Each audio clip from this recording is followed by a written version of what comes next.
We just lost Tokyo. The words landed like a punch to the lungs. The conference room on the 52nd floor fell silent, save for the soft hum of the AC and the blinking cursor on the frozen presentation screen. Rachel Hale stood frozen, her hand still on the clicker, her other clenched tightly by her side. The skyline of Manhattan stretched beyond the floor-to-ceiling windows behind her, but inside the room it felt like freefall. Tokyo's backing out. Effective immediately, her legal counsel repeated, eyes flickering between screens. They're citing a breach of regulatory compliance. Section 14.3. Environmental Standards. Rachel's lips parted, but nothing came out. Section 14.3. That clause had been buried in the early drafts. She'd signed off based on assurances from legal and compliance. This wasn't just a snag, this was catastrophic.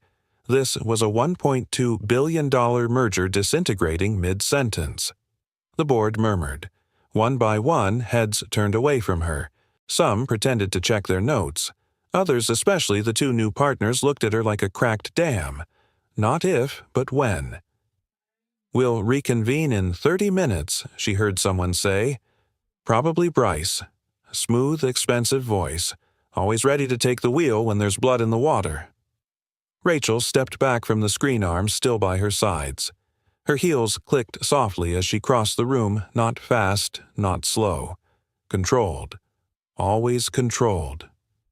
The doors shut behind her, and the silence she'd worn as armor cracked the moment she turned the corner and reached the vending machines. Her back against the wall, she let the breath out through her teeth. It came jagged, shaky, a $1.2 billion failure. Her throat tightened. Her mind sprinted through scenarios, damage control press statements, board recovery, how to spin this, how to salvage, and then softly. You should breathe. She blinked. He stood maybe 5 feet away. Blue coveralls. Gray mop handle leaned against his shoulder like a soldier's rifle. Calm eyes, like he'd been watching a snowfall while everyone else braced for a storm. Rachel straightened. "Excuse me." He didn't flinch, didn't smile, just spoke again. "When my daughter panics," he said gently, "I don't try to fix it. I just sit with her, breathe until she does." She stared at him.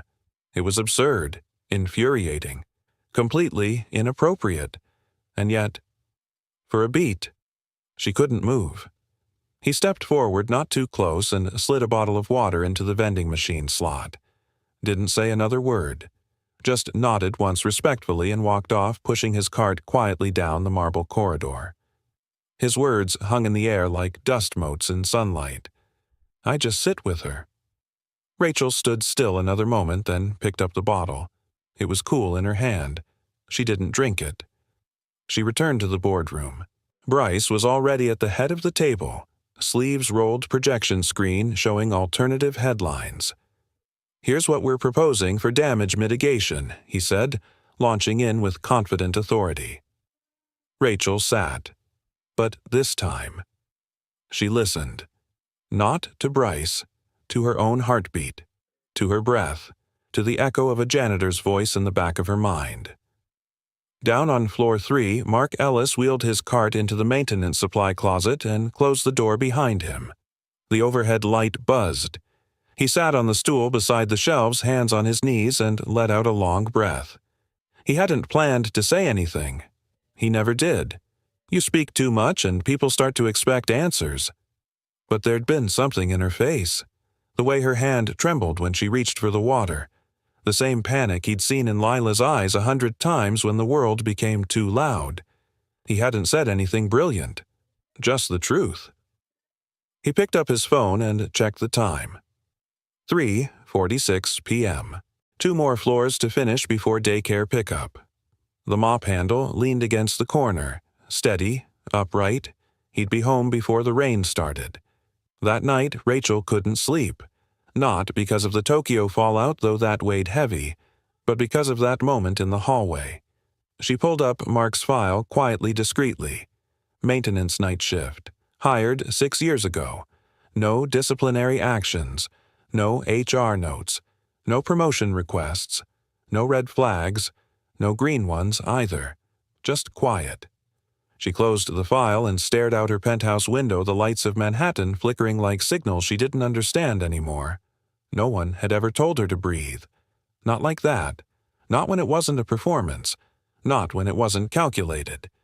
She thought of his voice. Low. Even. Unapologetic. I just sit with her. Breathe until she does. Rachel closed her laptop, and for the first time in months she sat in silence without trying to solve, spin, or fix a thing. Just sat and breathed, letting the snow in her mind begin to settle. The sound of heels against marble echoed down the hallway like a metronome out of rhythm. Rachel Hale walked fast, too fast for someone trying to look composed. Her assistant called after her something about a revised press release, but she didn't stop. Couldn't. Her office door swung shut behind her with a quiet click. Silence. She stood still in the middle of the room, her breath caught halfway in her chest. The city lights blinked outside the window. But they didn't ground her tonight. Not like they used to. Not like when she believed that being above it all meant she had control. She set the bottle of water on her desk. Still unopened. Still cold. Then she sat. No laptop. No phone. No emergency folder. Just her and her breath. I just sit with her. I don't fix. I breathe with her. The janitor's words looped in her mind, soft as a lullaby, sharp as a needle. She didn't even know his name. But somehow he'd seen her when no one else had. The next morning, Rachel stepped into the elevator and surprised herself by pressing B1. Facilities. She'd never been down there, not in her entire career at Helix Corps. The door opened to a quiet, utilitarian corridor that smelled faintly of floor polish and something metallic. Pipes lined the ceiling like roots of a forgotten tree. This wasn't her world, and that's exactly why she needed to be there. She found him near the loading dock, pushing a bucket of supplies toward the service elevator. "Excuse me," she said, her voice even, but not cold. Mark Ellis turned slowly. His expression didn't change, no surprise, no deference. Just presence. "You were right," she said simply. He blinked. "About what?" She took a step closer. "About breathing." "Yesterday. You said it to calm me down." He gave the faintest nod. "Did it work?" Rachel smiled just a little. "More than you know." There was a long pause. Not awkward, just full. "You always talk to executives like that?" she asked. "Only when they look like they're about to drown." That made her laugh.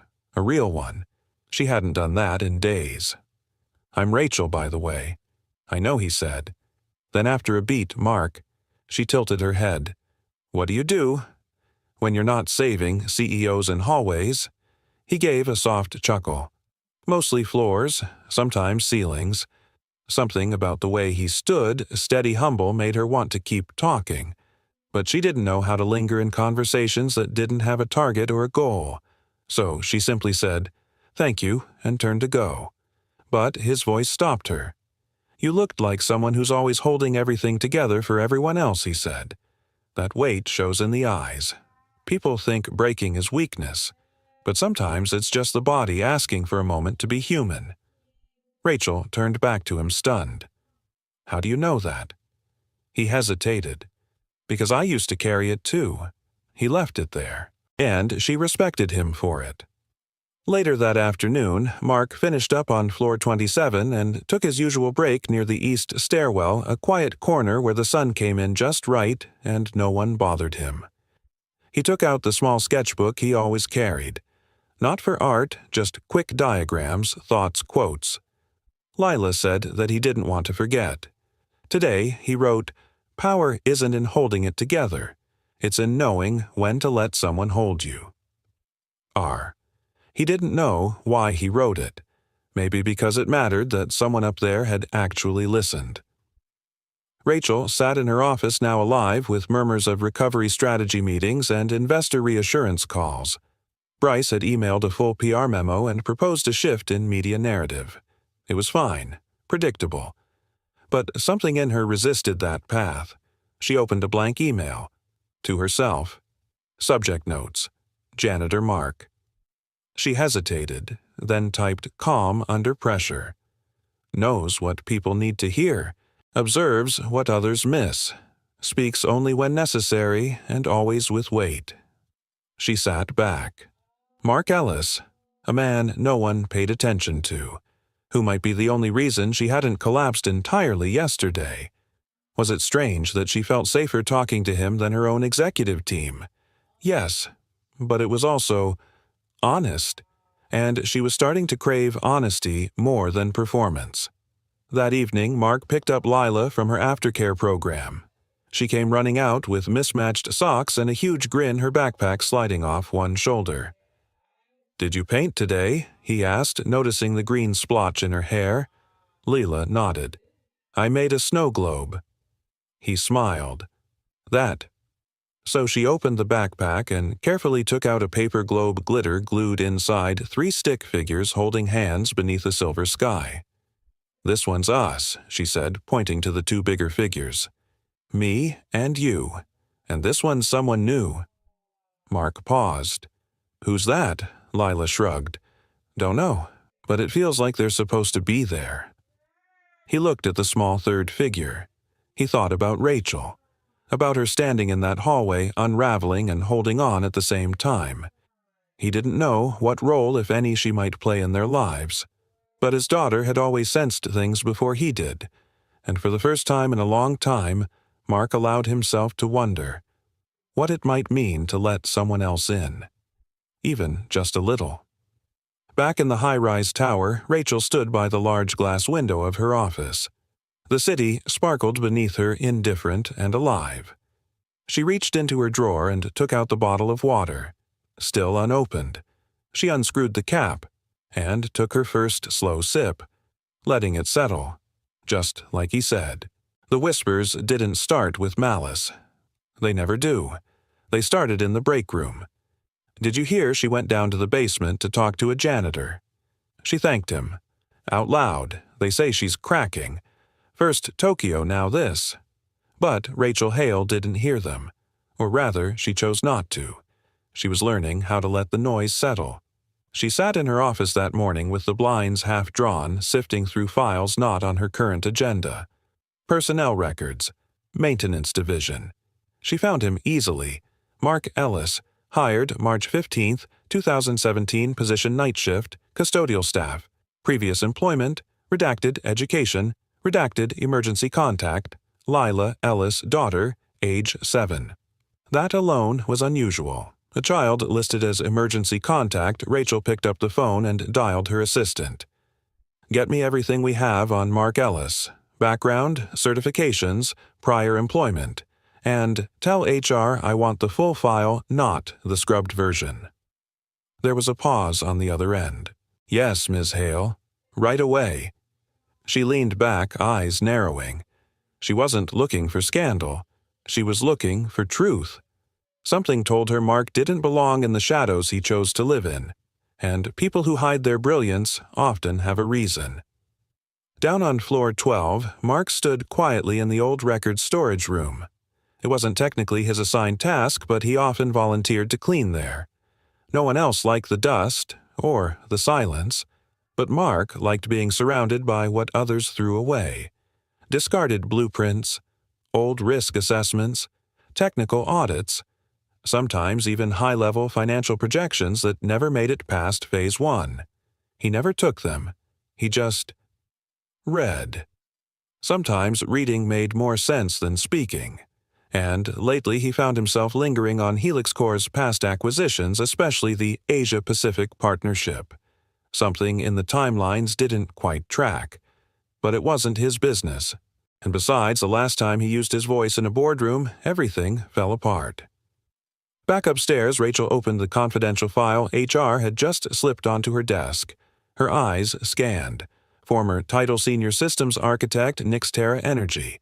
Salary, $198K. Year. Resigned June 2016. Reason, family emergency. Supervisor's note, brilliant, quiet, one of the sharpest minds I've worked with. Could have been CTO in 5 years. Walked away overnight. Rachel's heart caught. She tapped the resignation date again, June 2016. Her eyes moved to the next line. Spouse deceased in automobile accident, June 14, 2016. She leaned back, her breath stilling. A brilliant man loses his wife, leaves his career, becomes a janitor. No headline would ever care. But she did. Later that day, Rachel found herself on floor 3. Again. It wasn't an accident. Mark was there cleaning the hallway outside the old tech conference room. He paused when he saw her but didn't seem startled. "I read your file," Rachel said without preamble. He didn't answer right away, just looked at her with calm, unreadable eyes. "I'm not here to dig," she added. "I just wanted to understand why you're here, why you're not running a division." Mark set the mop aside, then leaned lightly on the handle. "My wife died, hit by a drunk driver." His voice was even, but something deep inside flickered. Lila was 5. Sensory processing issues, panic attacks, meltdowns. Couldn't sleep through the night. Couldn't eat if the light was too bright. She needed me. Not a dad who worked 80-hour weeks building someone else's dream. Rachel said nothing, just listened. Mark continued. "I didn't quit because I couldn't do it. I quit because doing it meant I'd lose her too." He looked down the hallway for a long moment. "Some things are worth everything, even your pride." Rachel swallowed the lump in her throat. "I didn't mean to invade," she said softly.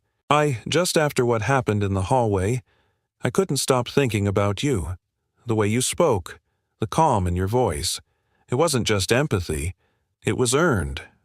He glanced at her, studying, then asked, "Why do you need calm, Rachel?" That caught her off guard.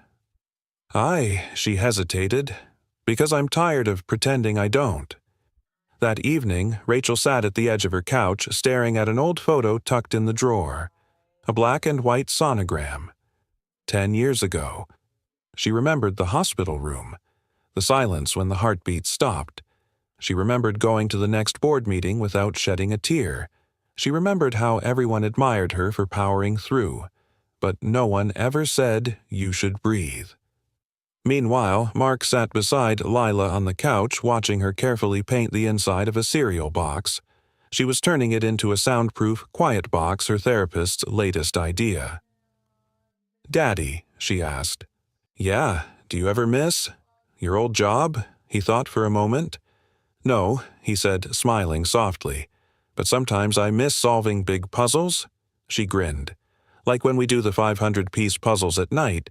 "Exactly." She paused. "Then maybe you should solve one again. Not forever, just a little."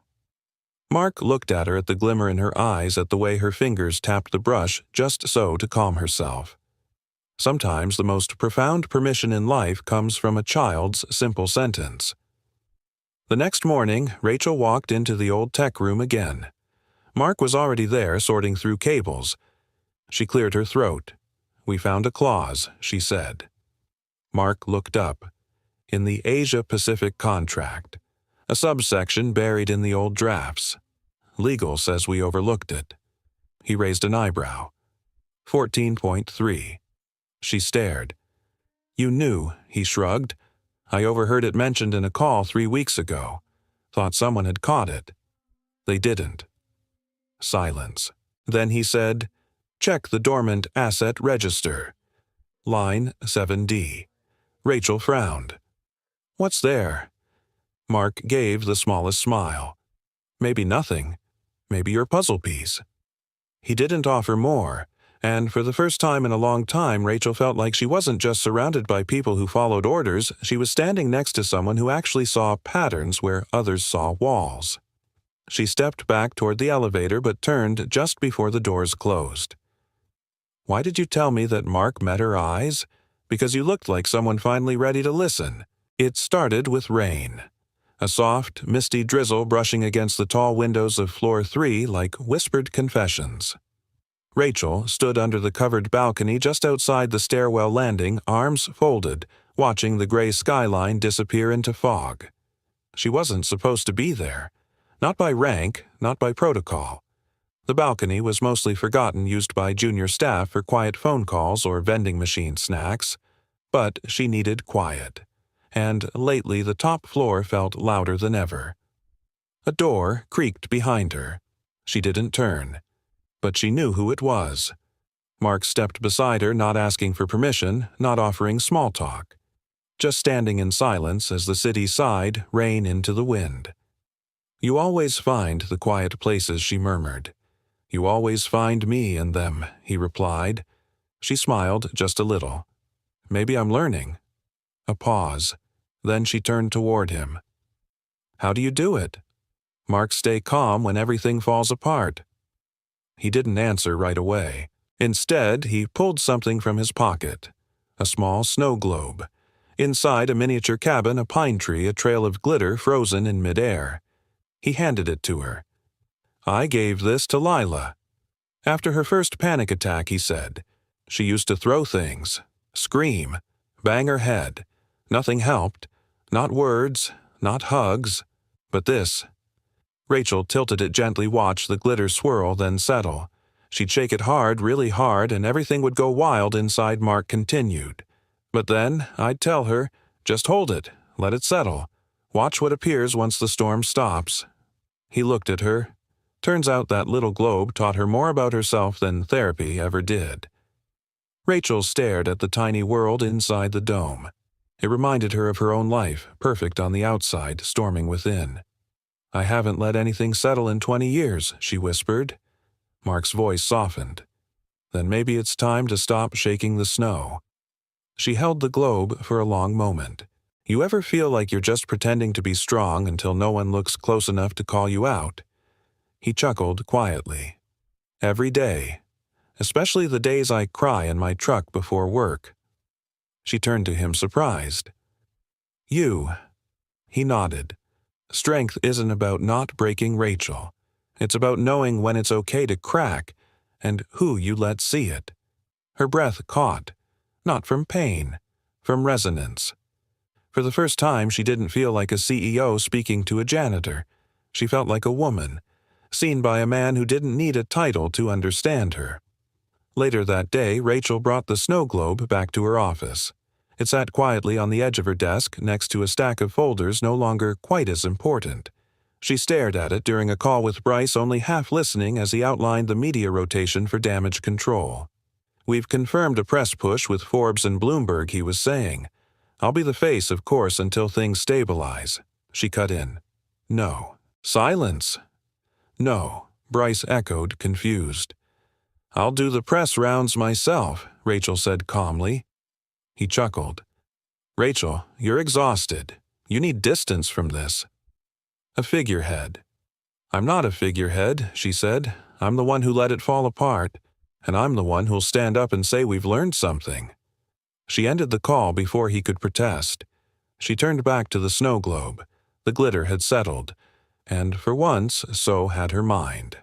That night, Mark sat with Lila on the floor of their small living room. She was assembling a puzzle, the 750-piece kind, the ones Mark knew she'd stick with for hours until it was done. Guess what she said, eyes never leaving the pieces. "What I gave someone a smile today." Mark raised an eyebrow. Voluntarily, she nodded. She looked like she needed it. He smiled. "You're getting good at reading people." She had the same eyes as me, the storm kind. Mark's hands paused over the edge pieces. He knew who Lila meant. Rachel. 2 days later, Rachel invited Mark to the rooftop terrace unofficially, quietly. It wasn't a meeting. It wasn't even in the calendar. She brought 2 cups of black coffee. No cream, no sugar. She wasn't sure how he liked it, but somehow she suspected he drank it plain.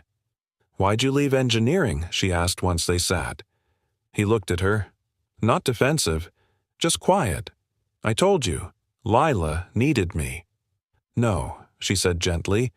"Why really?" Mark looked out at the skyline. "There's a difference between being good at something and being alive in it," he said. Engineering made sense. It paid well, but it drained me. I used to stare at the ceiling at night wondering if I'd ever see Lila's dance recitals, if I'd remember the smell of her hair when she curled into my chest after a nightmare. He paused. You don't get that time back. Money doesn't buy presents. Rachel looked down at her cup. Her coffee had gone cold, but her chest felt warmer than it had in weeks. People say I'm married to this company, she said, that I'd choose profit over peace any day. And are they right? Mark asked. She thought for a long time. Maybe she said, but lately, I'm starting to want something different, not less ambitious, just more human. He nodded. And start with this: don't wait for the world to stop spinning to feel something. Let it spin. But hold the snow globe still. She laughed softly, blinking back unexpected tears. You're a janitor with a poet's soul, she said. No, he replied. I'm a father who had to learn how to explain storms to a child. She turned to him, more serious now. I hope you know, you've changed something in me. Not just the deal. Me. He didn't reply, just offered the faintest, most genuine smile. Then it wasn't for nothing. The office was quiet. Too quiet. It was just past 3 a.m., and the city that never slept had for once dozed off beneath a blanket of fog. Inside the 52nd floor conference room, Rachel Hale sat alone, lit only by the glow of 3 monitors, each displaying spreadsheets, contract PDFs, and legal documents in overlapping layers. Her blazer hung on the chair behind her. Her hair, usually sculpted into clean power waves, now hung loosely over her shoulders. She rubbed her temples' eyes, bloodshot but sharp. One clause, just one line in a 400-page agreement. It had been haunting her for weeks. Section 14.3, Environmental Compliance in Legacy Assets. It had tanked the Tokyo deal, but something about it kept gnawing at her. She pulled up the acquisition timeline tracing back to a dormant subsidiary purchased 8 years ago, forgotten, absorbed, buried, and suddenly her breath caught. The original holding company had independent regulatory certifications that were never transferred in name but remained valid under U.S. law. Her heart pounded. The loophole's not in the failure, she whispered. It's in the paperwork they never bothered to kill. She pushed back from the desk and stood up dizzy from the hours electrified by possibility. And all she could think about was one sentence. Check the dormant asset register. Line 7D. Mark had said that 3 days ago. Quietly, without explanation. Just enough to make her curious, not enough to make her suspicious. Now she understood. He had seen it. And he'd waited for her to see it too. By 4:15 a.m., Rachel was on a call with her legal team. Half of them groggy, the other half stunned at how quickly she'd resurrected the deal. Assuming this certification is still valid, the senior counsel said you could invoke protective compliance clauses in Section 3.2. That makes 14.3 obsolete. Technically, Rachel repeated, is the only word we need. She paused, then added, don't leak anything to the board. Not yet. Why not? Someone asked. She stared out the window.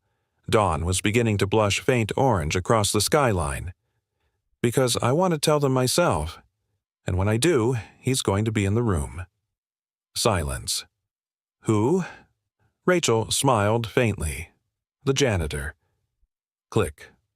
Mark arrived for his usual shift that evening, expecting another quiet round of buffing floors and restocking paper towels. Instead, he found Rachel waiting for him in the lobby, no entourage, no clipboard. Just her in jeans and a navy sweater holding 2 cups of black coffee. You have a minute. He looked at her. Sure, everything all right. Rachel led him to the old conference room, the same one where everything had fallen apart. But this time it was empty. Quiet. The storm had passed and she was holding a map back toward the light. She handed him one of the cups. I need you to tell me something. Honestly, she said. Did you know about the loophole? The certification. Mark took a sip. Calm as ever. I suspected. Saw the filings when I was cleaning records. Thought it might be a way in. Rachel exhaled. Why didn't you say anything sooner? He tilted his head. Because the puzzle wasn't mine to finish. You were the one who needed to see it. She stared at him. That kind of humility, real-rooted, unfabricated, was so rare in her world it felt like fiction. Mark, she said quietly, you just saved a $1.2 billion deal. Do you understand that? He gave a small nod. I wasn't trying to. I was just trying to help. There was a long pause. Rachel set her coffee down. You don't want anything in return. He looked genuinely confused by the question. What would I want? She stepped closer. Not in romance, in reverence. A seat at the table. A voice. A chance to be seen. He smiled. I don't mind windows, he said softly, as long as they open. Later that night, Rachel drafted a message to the board. No PR team, no approval loops, just her voice. In the most unexpected corner of this company, someone saw what the rest of us missed. Because they weren't trying to impress anyone, they were just paying attention. We have our deal back, but more importantly, we have a reason to reevaluate who we listen to, and who we overlook. She didn't name him, not yet. That was coming, and when it did, it would be unforgettable. At 7:30 a.m., the emergency board meeting was called. Rachel stood at the head of the table. The skyline behind her now radiant with early sun casting golden lines across the glass walls. This will be brief, she began. The Tokyo partnership is back on the table. The room buzzed. How, Bryce asked, startled. The clause, Rachel raised a hand, was overruled by a legacy compliance path in our dormant assets. Certified, validated, and now reactivated under federal law. Gasps. Murmurs. Who found it? Someone blurted. Rachel paused, and then she turned slightly. The door behind her opened. Mark stepped in, not in coveralls, in a simple gray shirt, clean jeans, and quiet posture. This is Mark Ellis, she said. The man who reminded me that titles mean nothing if you're not listening to the right voices. Dead silence. Bryce stood slowly. He's a janitor. No, Rachel said. He's the reason we're not in crisis, and he's the reason I'm rebuilding this culture from the ground up. One of the older board members chuckled under his breath. Rachel turned to him. Problem? The man straightened. Just surprised, that's all. Well, Rachel said, get used to surprises. They're the only thing keeping us honest.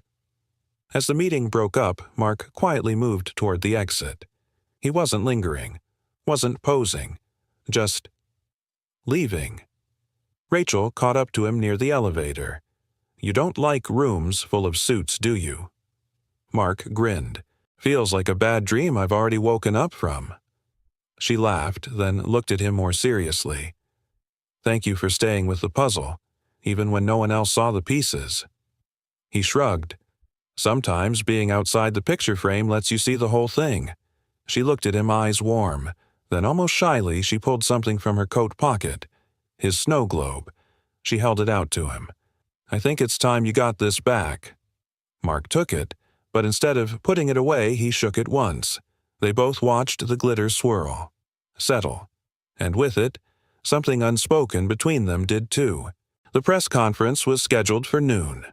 By 11:58 a.m., the main atrium of Helix Corps headquarters was filled with reporters, cameras, and high-ranking executives in tailored suits. The air buzzed with rehearsed optimism. No one mentioned the near collapse from weeks prior, but everyone remembered it. Rachel Hale stood just off stage watching the podium with unreadable eyes. A woman in full control by all appearances. But inside, something had changed. She wasn't here to control the narrative. She was here to tell the truth. A young assistant offered her a final copy of the press statement. She didn't take it. I won't need that, she said. Then she stepped up to the microphone. Thank you for being here, Rachel began, voice calm, clear. This morning, I signed the final agreement for the renewed Asia-Pacific partnership. The deal is not only restored, it's stronger, more equitable, and better protected than before. Applause, flashes, Nods of approval. She let the moment breathe, then continued. But I want to say something that won't make the headlines. Something I believe matters more than any profit margin. The room quieted. A few weeks ago, we almost lost this deal. Not because of incompetence, but because of culture. A culture that listens only to the loudest voices, the highest titles, and the fanciest degrees. She paused. We missed something because we assumed the truth had to come from above. It didn't. Now the room really went silent.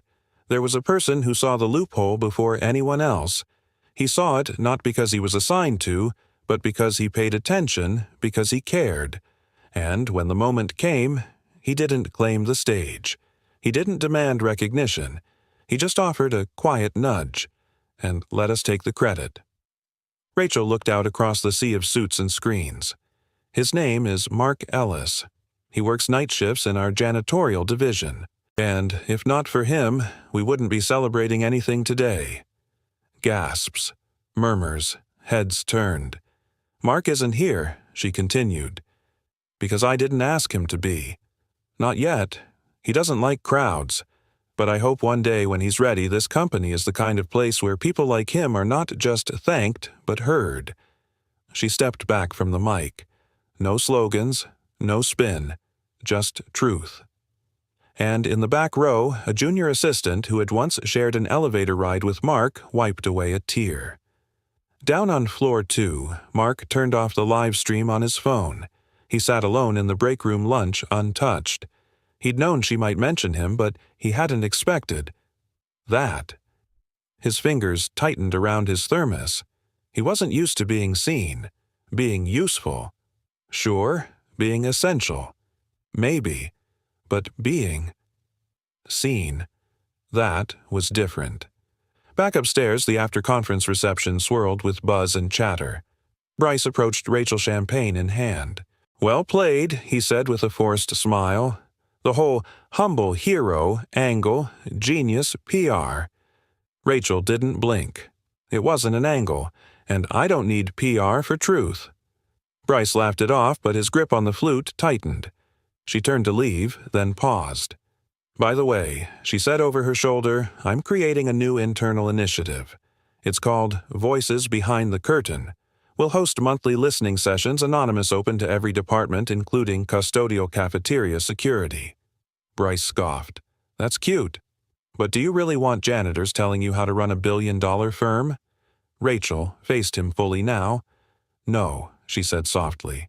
"I want to build a billion-dollar firm that has the humility to learn from anyone." She walked away. Later that night, Rachel took the stairs instead of the elevator.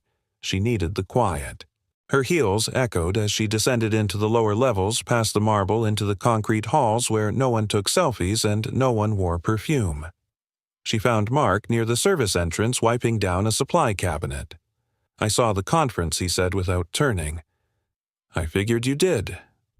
There was a pause. "You didn't have to say my name." "I did," Rachel said, "because what you did, what you are, deserves more than silence." He finally turned. "I didn't help you for credit, Rachel. I helped because you looked like someone who finally wanted to breathe." "I know," she said, "and that's exactly why it mattered." She stepped closer. "I'm starting something. A forum. For the overlooked voices. It won't fix everything overnight, but it's a start." He studied her eyes steady. "You're changing," he said. She nodded. "I'm learning to listen, even when it's uncomfortable." Mark leaned against the wall, arms crossed. "You know the hardest part about being invisible?" "What?" "When you finally speak, people don't believe it's your voice." Rachel swallowed hard. "I believe you, Mark." They stood there in the stillness. Then he asked almost reluctantly, "Why did you trust me?" Rachel's answer came without hesitation. "Because in a room full of people trying to sound smart, you were the only one who made sense." The next morning, Mark found something taped to his locker, a small envelope, inside a handwritten note, "To the man who reminded me that true leadership starts with listening. Thank you. Rachel." And beneath the note, a simple keycard, no label, no explanation. But he knew. It was access to the executive floor. Not to use, just to show him that the door was no longer closed. Not to him. Not anymore. That evening, Lila sat beside Mark at the kitchen table, coloring in silence. "Daddy," she said suddenly. "Yeah. Did you do something special at work again?" He smiled. "Why do you ask?" She shrugged. "I just felt it." He reached over and ruffled her hair. "Let's just say someone finally said, 'Thank you.'" Lila tilted her head. Out loud, Mark paused, then nodded. "Yeah, but the real thank you was being heard." The sun filtered through the courtyard trees, casting soft golden light over the small garden nestled behind Helix Corps' south building. It wasn't in any company brochure, and few employees even knew it existed. That was part of its charm. Rachel Hale stood by the table she'd chosen, simple shaded quiet. She checked her watch. 12:01. Then looked up to see Mark Ellis walking toward her, hands tucked into the pockets of his gray jacket. He wasn't dressed in coveralls today, just jeans and a plain button-down. No badge, no title, no armor. She smiled. "I was afraid you wouldn't come." He raised an eyebrow. "You invited a janitor to lunch in a corporate courtyard. I figured I owed you the comedy." She laughed, handing him a takeout box. "Well, I didn't cook, but I didn't let PR choose the menu either." They sat. For a few moments it was quiet. Birds chirped in the distance. Somewhere a wind chime sang. Then Rachel said, "You know, it's funny. For 15 years, every lunch I've ever had was over a Zoom call or a quarterly report. I forgot food could be still." Mark opened his container, simple grilled chicken and salad, and glanced at her. "You ever notice," he said, "how the people who build empires forget how to eat slow?" She chuckled. "You talk like someone who used to eat fast. I used to eat standing up, in server rooms, between code crashes." Rachel leaned forward slightly. "You miss it." He took a bite, chewed slowly, then answered. "I miss the clarity, not the chaos." She nodded. "Clarity's underrated." Mark looked at her, curious. "Why this lunch, Rachel, really?" She didn't dodge it. "Because I wanted to share a moment with someone who doesn't see me as a position. Just a person." He studied her a moment, then said quietly, "Positions speak louder than people, until the people stop pretending they're only positions." She let that sit. Then she asked, "Do you ever get tired of being right? I get tired of being quiet," he said. "But right, that's just survival." The lunch drifted from corporate history to favorite books, then to Lila. Rachel asked about her with a kind of careful curiosity, not as a CEO making small talk, but as a woman who'd seen a child's drawing and hadn't been able to stop thinking about it since. She drew something Mark said. "Last night, I think it was about you." Rachel blinked. "Me?" Mark smiled faintly.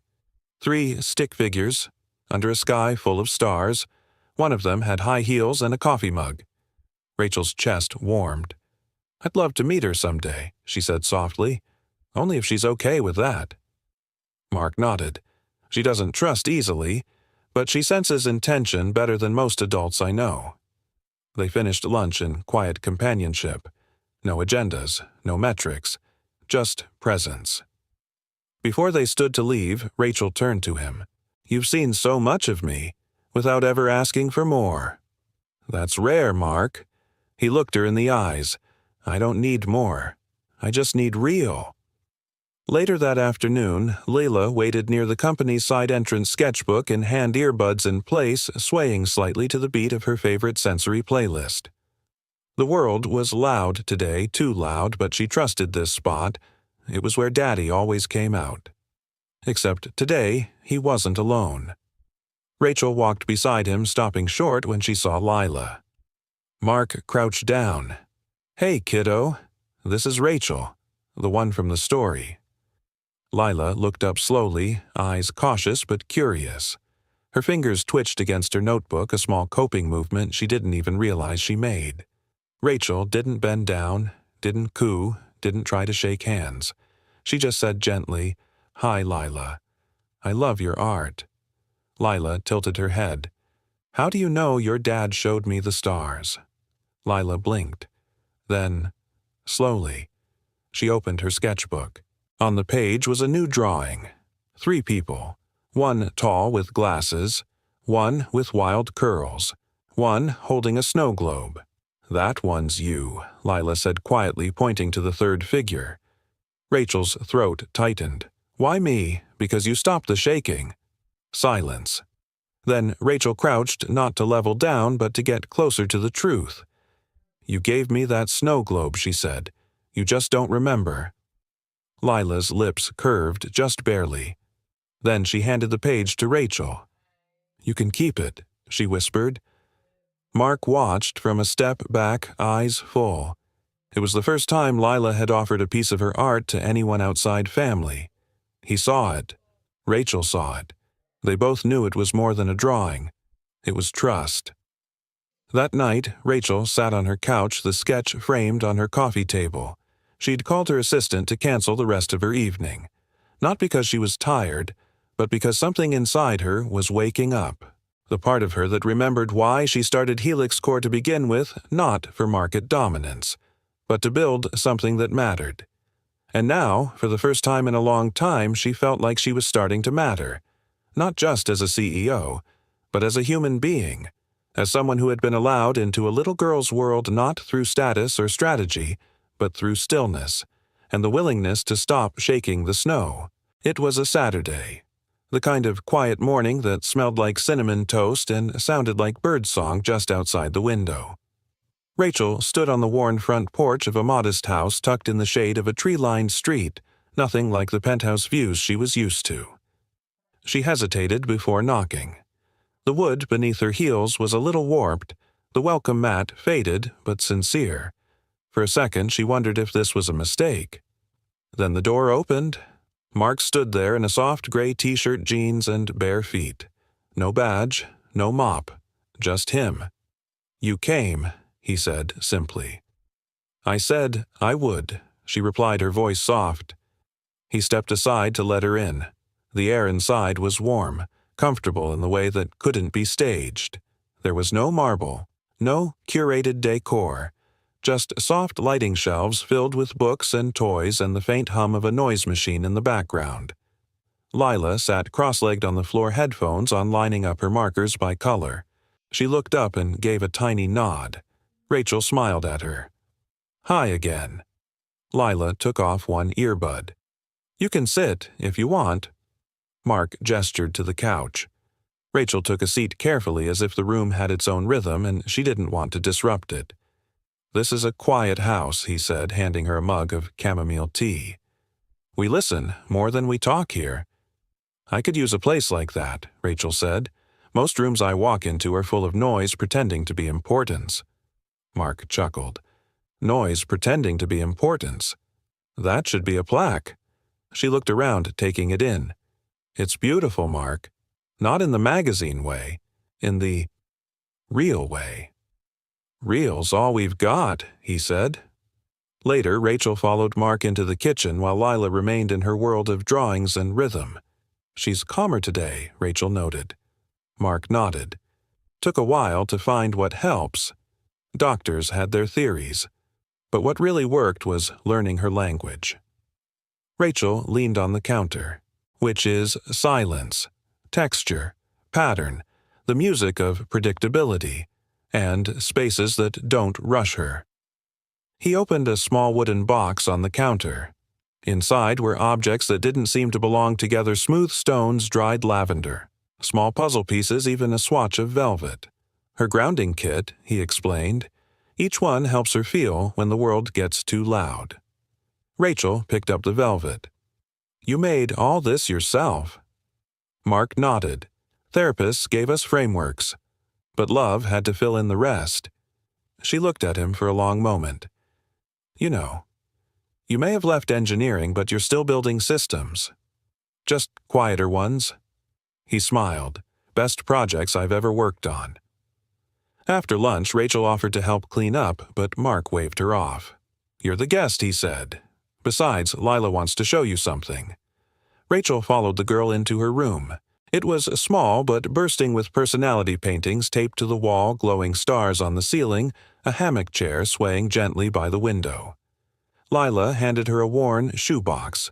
Inside, tiny snow globes, maybe 20 of them. Some store-bought, some handmade from jars and glitter. This is my collection, Lila said. Each one has a story.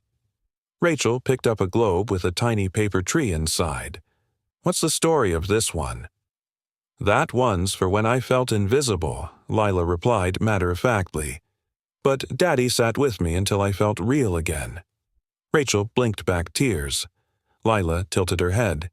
You want to make one with me? I'd love to. They worked quietly, glue and glitter and soft laughter. It wasn't polished, it wasn't perfect, but it was real. And in that moment, Rachel realized healing didn't require grand gestures, just presence and willingness.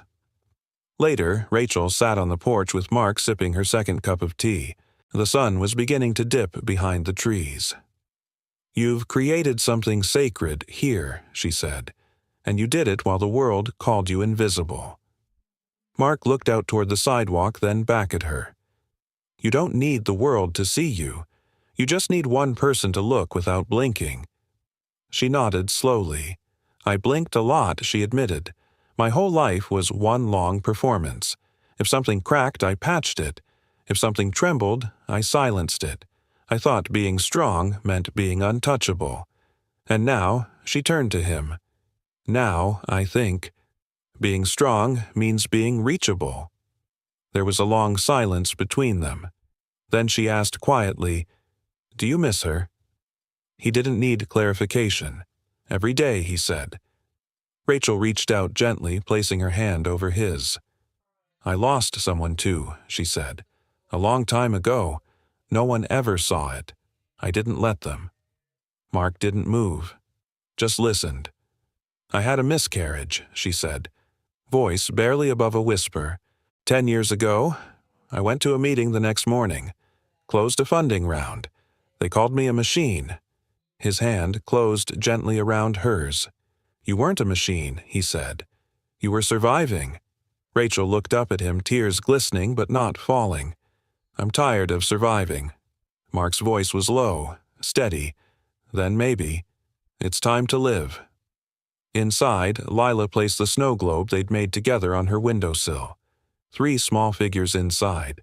One tall, one with curls, and one with high heels holding a tiny silver star. The grocery store hummed with Saturday energy carts, rolling scanners, beeping kids whining for candy, and checkout lines. Fluorescent lights buzzed above, reflecting off polished linoleum like heat off pavement. Rachel held Lila's hand gently as they moved through the aisles. They had a short list: almond butter, oat milk, and the specific brand of crackers Lila liked, the ones with the sunflower on the box. It had been Mark's idea. Take her somewhere simple, he'd said that morning, handing Rachel the list. Something predictable. Let her lead. Rachel had nodded, both nervous and oddly honored. This was the first time she and Lila had gone out alone. So far, it was going well. Lila wore her lavender headphones, the ones with soft pressure padding that calmed her nervous system. She hummed quietly to a song only she could hear, tapping a rhythm against her leg. Rachel pushed the cart, slowly watching her. There was something beautiful about the way Lila moved through space, observant, deliberate, gentle, as if the world itself might shatter if she didn't touch it softly. And then everything shifted. A sudden blast of sound cracked over the intercom. Attention shoppers, clean up on aisle 6. Lila froze. The hum stopped. Her fingers stiffened. Her breath caught. Rachel turned instantly. Lila, but the girl didn't answer. Her eyes locked on the ceiling lights, now flickering slightly as if mocking her peace. A low mechanical whine from the refrigeration unit rose behind them, barely noticeable to most ears. But not Lila's. Her body began to tremble. Rachel crouched beside her, heart thudding. "It's okay, sweetheart.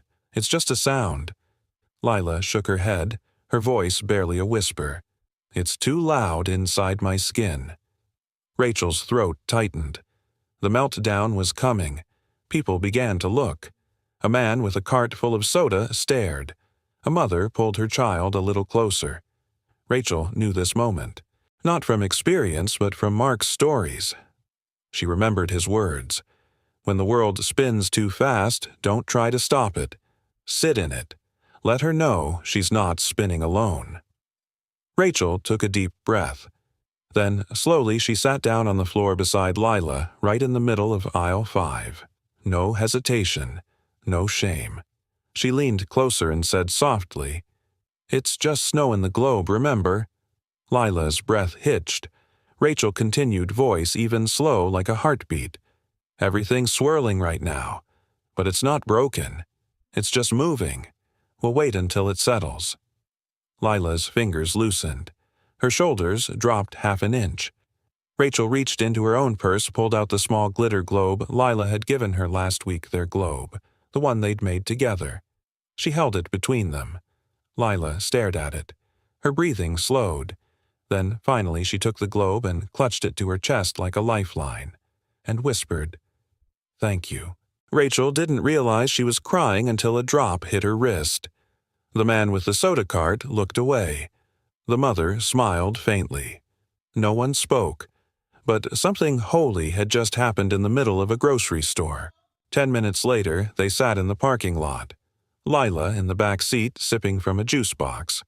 Rachel in the driver's seat, staring ahead, hands still shaking just a little. Then a knock on the window. It was Mark. He'd arrived, early intuition maybe, or maybe just a father's timing.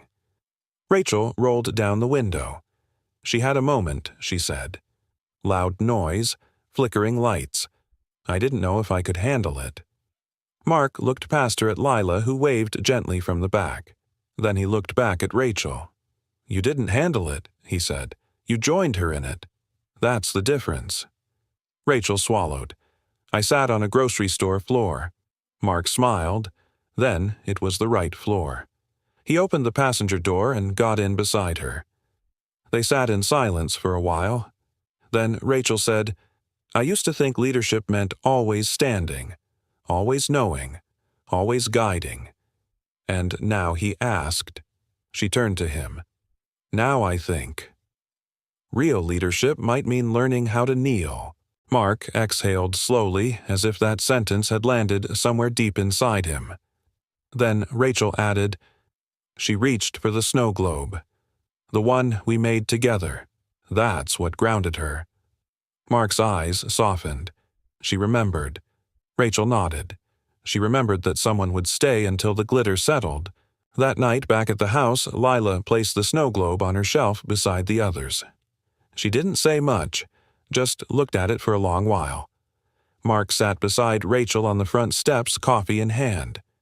"She trusts you," he said. "I trust her too," Rachel replied.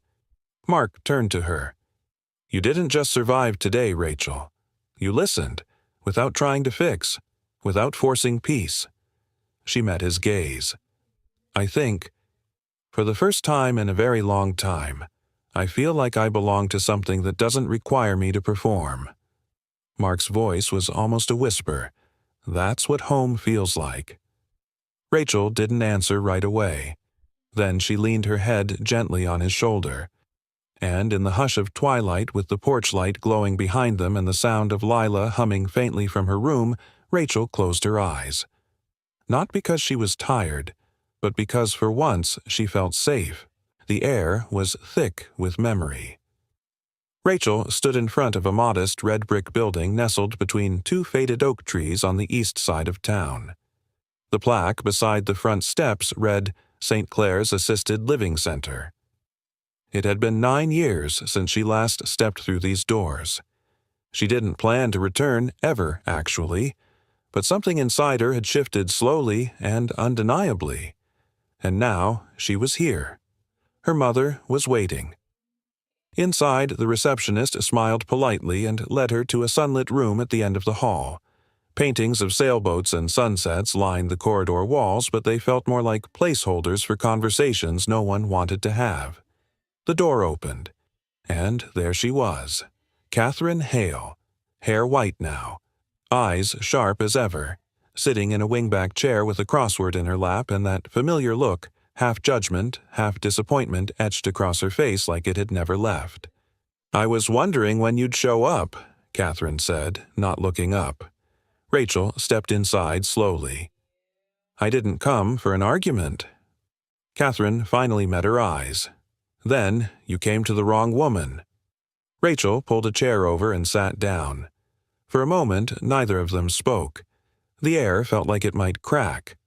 "I've been thinking a lot," Rachel began, "about what you said, that I chose ambition over family, that I'd die rich but alone." Catherine blinked. "I said that after you missed your father's funeral." Rachel's jaw tightened. "I didn't miss it. I stood outside. I just couldn't go in." Silence. "I didn't cry," she added. "Not because I didn't love him, but because by then I'd learned how to bury what hurt." Catherine looked at her daughter, and for the first time in years her expression softened just slightly. "You always carried too much for one person," she said.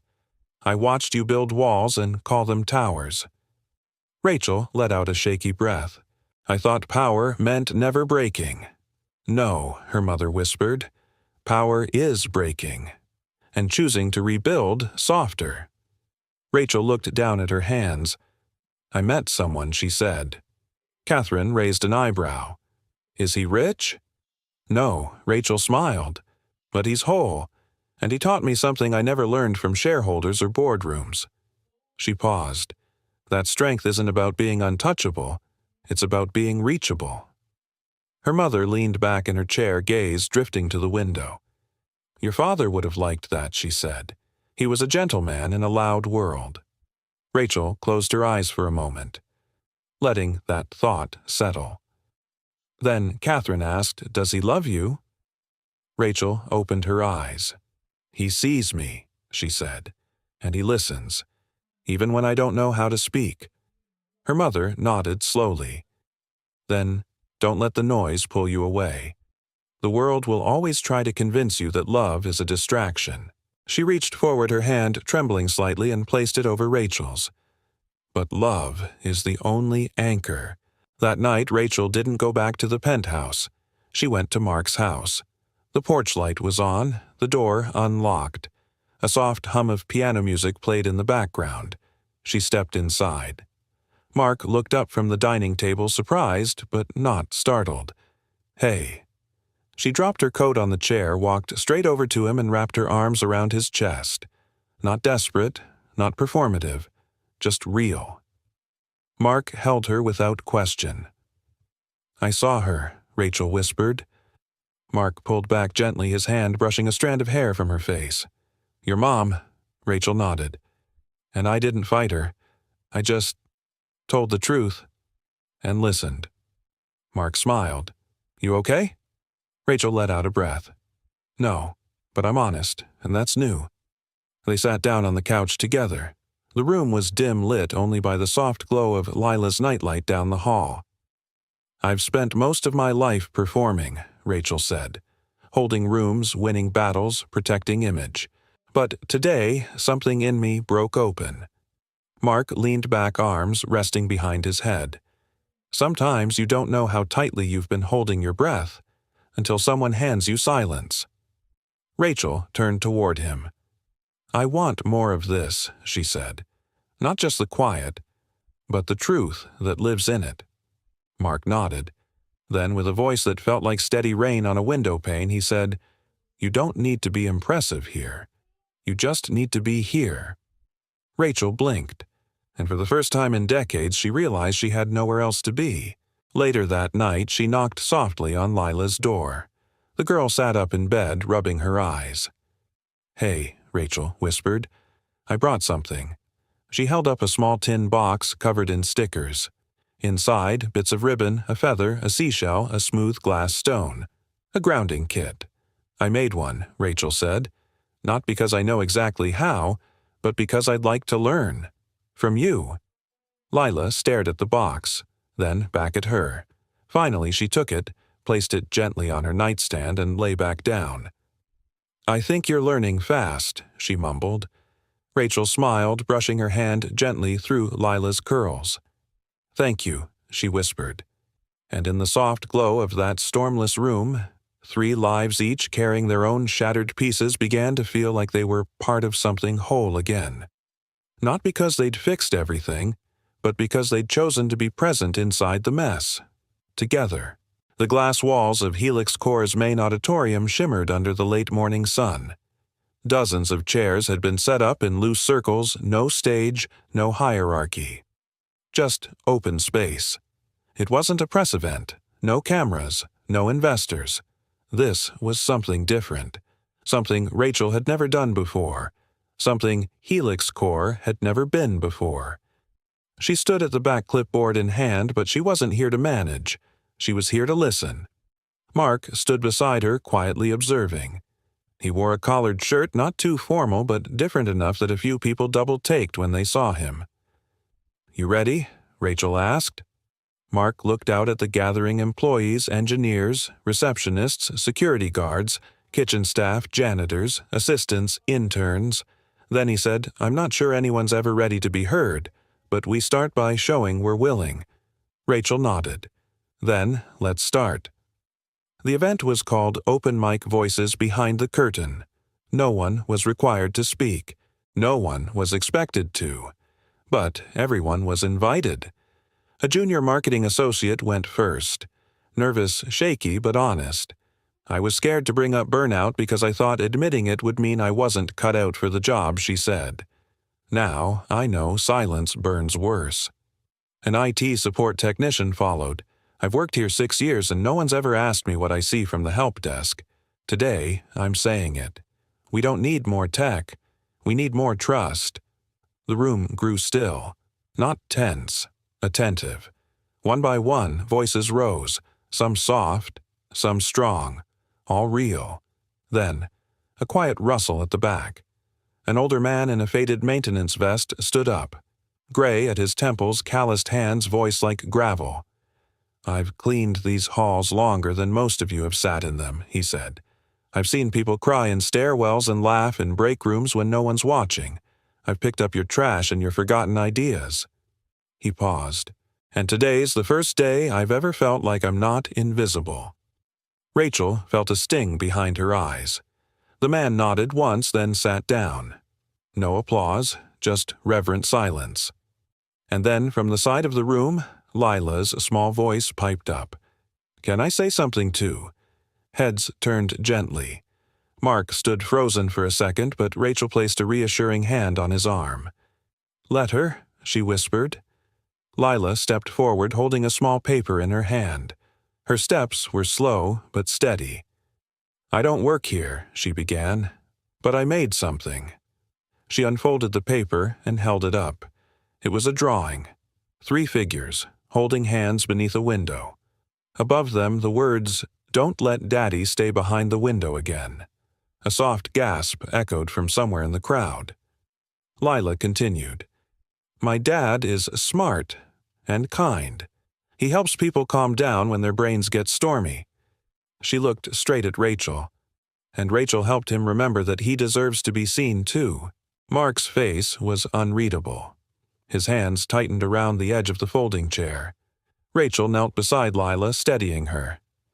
"Thank you," she said, voice thick. "You just said what most of us forget."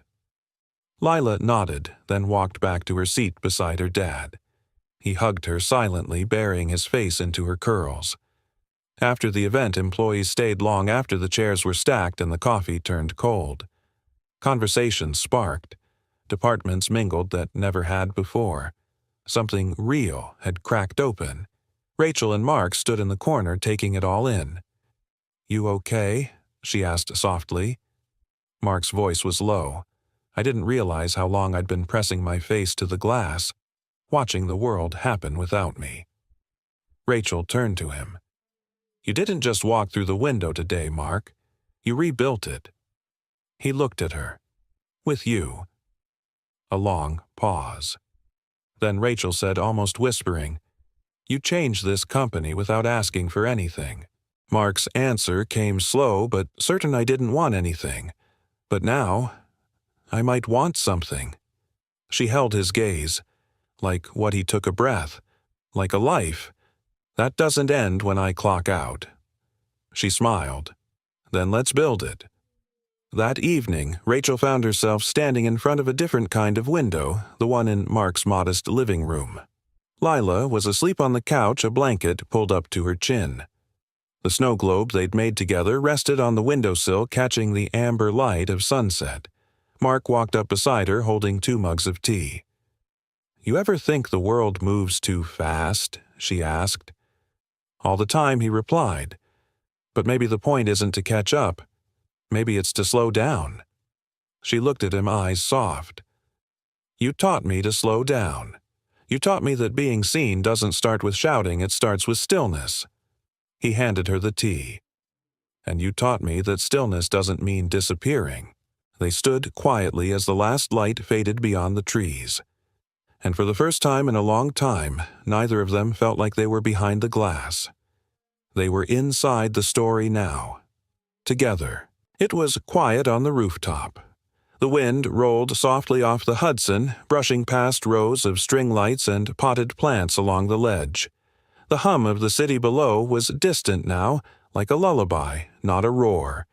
The skyline shimmered in the dusk, the day not quite gone, the night not quite arrived. Rachel stood near the edge, arms folded lightly, looking out not at the city, but through it. Behind her, Mark and Lila arranged a small folding table. On it, 3 mugs of hot cocoa, a candle flickering in a glass jar, and nestled at the center, a snow globe. Their snow globe. Lila climbed into a chair and pointed to the dome.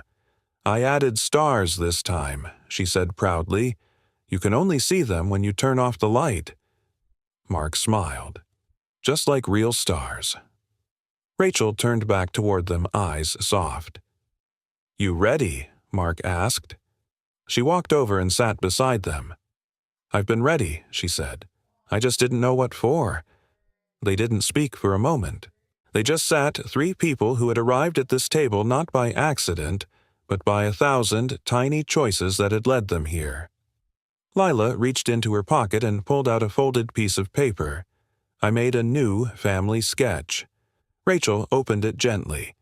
3 figures again, this time under a swirling sky of stars and snow, but what caught her breath was the sign above them. In childlike, uneven handwriting, "Home is the place where your name is safe." Rachel blinked hard. "That's beautiful, Lila." Lila smiled. "I used to think home meant quiet. Now I think it means held." Mark glanced at Rachel. "She gets that from you." Rachel turned. "No, she gets that from both of us." A beat of stillness passed between them. Then Rachel stood and walked to the ledge, gazing down at the streetlights blinking into existence. She took a breath, not rushed, not performative, just real.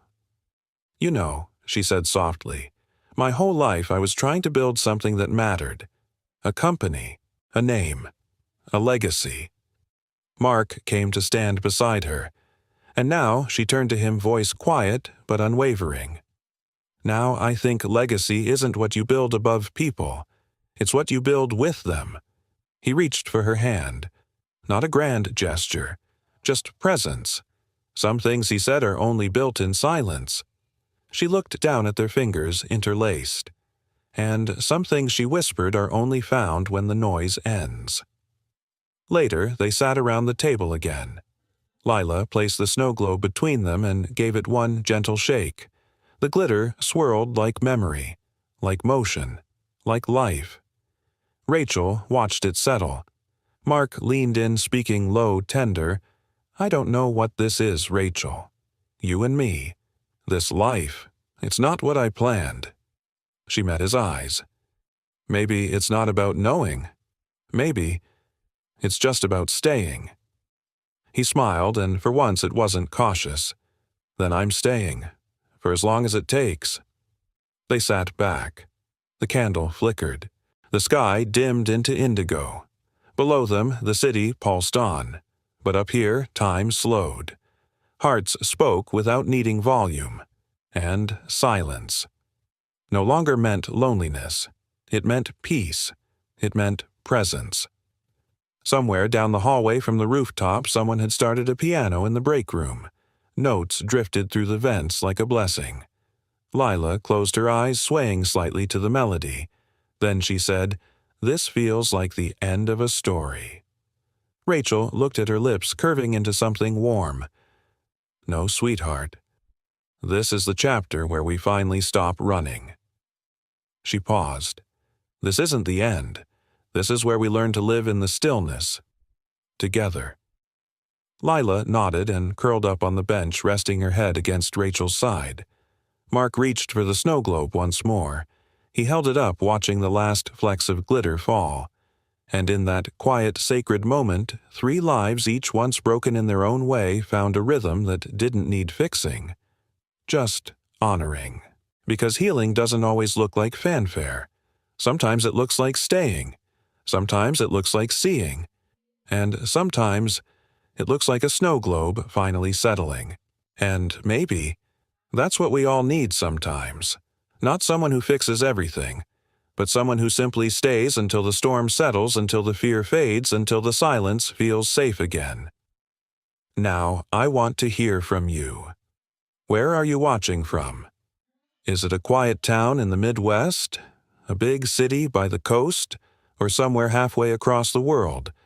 Let me know in the comments, because your voice matters here. And if this story touched your heart, if it reminded you of someone you love, don't forget to like, share, and most importantly, subscribe to our channel. We've got so many more stories, just like this, stories of healing, of hope, of the quiet heroes we often overlook. And I'd be honored to share the next one with you. Thank you for watching, thank you for feeling, and above all, thank you for believing that sometimes even the janitor can be the one who saves the room. Until next time, stay kind, stay grounded, and never underestimate the power of just being there.